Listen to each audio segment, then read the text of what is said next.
আসসালামু আলাইকুম। নতুন আরও একটি রেসিপি নিয়ে আপনাদের মাঝে হাজির হয়ে গেলাম। আজকে আপনাদেরকে করে দেখাচ্ছি চিকেন ব্রেড পকেট। এই নাস্তাটি দেখতে যতটা ভিন্ন এবং চমৎকার, খেতেও কিন্তু অসাধারণ এবং ভেতরটা ক্রিমি পুরে ঠাসা। ছোট্ট এক টুকরা চিকেন এবং কয়েক টুকরা পাউরুটি দিয়েই এই নাস্তাটি খুব সহজেই বানিয়ে নেওয়া যায়। আশা করি ভিডিওটা প্রথম থেকে শেষ পর্যন্ত দেখলে আপনারা বুঝতে পারবেন এবং আপনারাও বাসায় খুব সহজেই এই নাস্তাটি বানিয়ে নিতে পারবেন।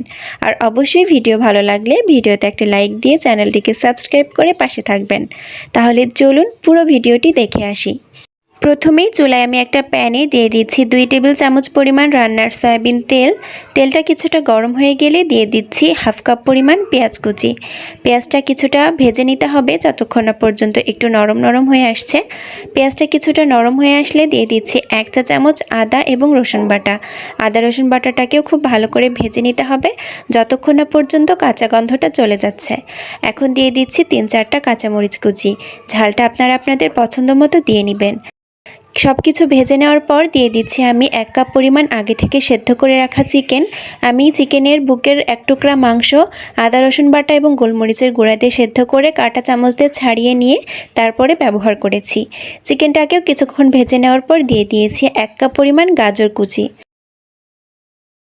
গাজরগুলোকে কিছুক্ষণ ভেজে নেওয়ার পর দিয়ে দিচ্ছি আমি 1 কাপ পরিমাণ বাঁধাকপি কুচি। আপনাদের হাতের কাছে যদি সবজিগুলো না থাকে সেক্ষেত্রে না দিলেও হবে, শুধুমাত্র চিকেন দিয়েও কিন্তু এই পুরটা রান্না করে নেওয়া যাবে। তবে একটু সবজি দিলে স্বাদটা বেশি ভালো আসে। আপনারা এই সবজিগুলোর পরিবর্তে আলু ব্যবহার করতে পারেন। এখন দিয়ে দিচ্ছি আমি একটা টমেটো কুচি। আপনারা চাইলে টমেটোর পরিবর্তে ক্যাপসিকামও ব্যবহার করতে পারেন।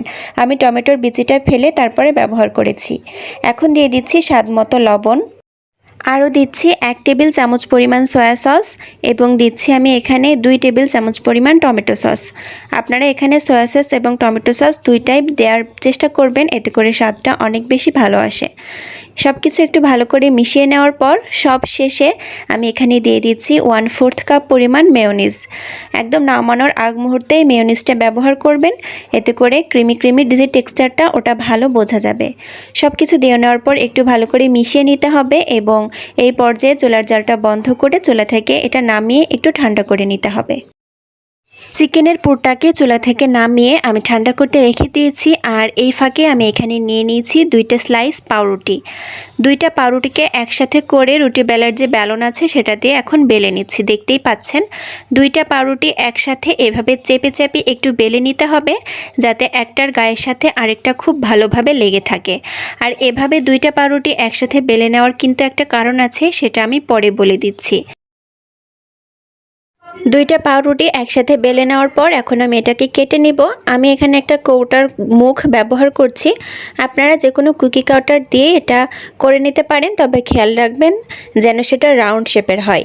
সবগুলা ঠিক একই রকমভাবে আমি কেটে নিয়েছি আর এটা এখন একটা সাইডে রেখে দিব। দেখতে পাচ্ছেন পাউরুটি 2টা কিন্তু একসাথে খুব ভালো করে লেগে আছে। একটা বাটিতে একটা ডিম এবং 2 টেবিল চামচ পরিমাণ লিকুইড গরুর দুধ দিয়ে একটা ব্যাটার বানিয়ে নিচ্ছি। আপনারা চাইলে এখানে ময়দার সাথে পানি মিশিয়েও একটা লিকুইড ব্যাটার বানিয়ে নিতে পারেন। আর একটা প্লেটে নিয়েছি কিছুটা ব্রেড ক্রাম্বস। আর আগে থেকে যে পাউরুটির টুকরাগুলো করে রেখেছিলাম সেগুলো আমি এখন একে একে এই ডিমের ব্যাটারের মধ্যে ডুবিয়ে নিব এবং পাউরুটির মধ্যে দিয়ে কোটিং করে নিব। আপনারা চাইলে পাউরুটির ব্রেড ক্রাম্বসের বদলে এখানে টোস্ট বিস্কুটের গুঁড়াও ব্যবহার করতে পারেন। খুব ভালোভাবে ডিমের ব্যাটারের মধ্যে পাউরুটির টুকরাগুলোকে ডুবিয়ে এভাবে ব্রেড ক্রাম্বসে কোটিং করে নিতে হবে। সবগুলো আমি একই রকমভাবে কোটিং করে নিয়েছি আর এখন এগুলো সরাসরি তেলে ভেজে নিব। চুলায় আমি পরিমাণ মতো তেল দিয়ে গরম করে নিয়েছি খুব ভালো করে। অবশ্যই খুব ভালো করে তেলটা গরম করে নেবেন, যাতে দেওয়ার সঙ্গে সঙ্গে এভাবে ফুলে ওঠে। আর এখন বলে দিচ্ছি 2টা পাউরুটি একসাথে বেলে নেওয়ার কারণ কি।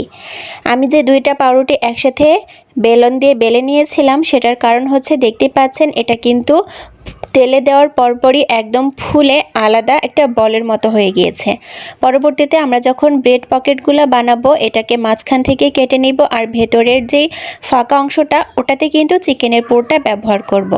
আমি সবগুলা পাউরুটির এই রাউন্ড টুকরাগুলা ভেজে নিয়েছি। এখন ব্রেড পকেটের শেপটা দেওয়ার পালা। ভেজে নেওয়া পাউরুটিগুলোকে এখন মাঝখান থেকে কেটে নিচ্ছি। পকেটে শেপ দেওয়ার জন্য। যেহেতু দুইটা পাউরুটি একসাথে বেলে নিয়েছিলাম, দেখতেই পাচ্ছেন তেলে দেওয়ার সঙ্গে সঙ্গেই কিন্তু মাঝখান থেকে পাউরুটিগুলা কিভাবে আলাদা হয়ে একটা পকেটের মতো সৃষ্টি হয়ে গিয়েছে। এখন এই পকেটের মধ্যে আমি দিয়ে দিচ্ছি একটু সস। মেয়োনিজ এবং টমেটো সস একসাথে মিশিয়ে আমি একটা সস বানিয়ে নিয়েছি। আর সামান্য কিছুটা সস পাউরুটির চারপাশে আমি খুব ভালো করে স্প্রেড করে নিয়েছি। একটা শসাকে আমি পাতলা পাতলা গোল গোল করে স্লাইস করে নিয়েছি, একটা সাইডে একটু দিয়ে নিয়েছি যাতে দেখতে সুন্দর লাগে। আর এখন 1 চা চামচ করে আগে থেকে যে চিকেনের পুরটা তৈরি করে রেখেছিলাম সেটা এই পকেটের মধ্যে দিয়ে নিচ্ছি। দেখতেই পেলেন কত সহজে তৈরি হয়ে গেল চিকেন ব্রেড পকেট। ঘরে থাকা অল্প কিছু উপকরণ এবং এক টুকরা চিকেন দিয়ে কিন্তু আপনারা খুব সহজেই এই ক্রিস্পি এবং ভেতরে ক্রিমি পুরে ঠাসা এই চিকেন ব্রেড পকেটগুলো বানিয়ে নিতে পারবেন। এই ব্রেড পকেটগুলা উপর থেকে যতটা ক্রিস্পি, ভেতরে কিন্তু ঠিক ততটাই ক্রিমি ক্রিমি একটা টেক্সচার থাকে। আর মুখে দেওয়ার সঙ্গে সঙ্গেই কিন্তু মনে হয় মুখের মধ্যে যেন ব্লাস্ট হচ্ছে। দেখতে পাচ্ছেন এটা দেখতে যতটা চমৎকার লাগছে, খেতেও কিন্তু ঠিক ততটাই অসাধারণ। আশা করছি আমার আজকের ভিডিওটা আপনাদের কাছে ভালো লেগেছে। নতুন কোনো ভিডিও নিয়ে আবারও হাজির হয়ে যাব। আল্লাহ হাফেজ।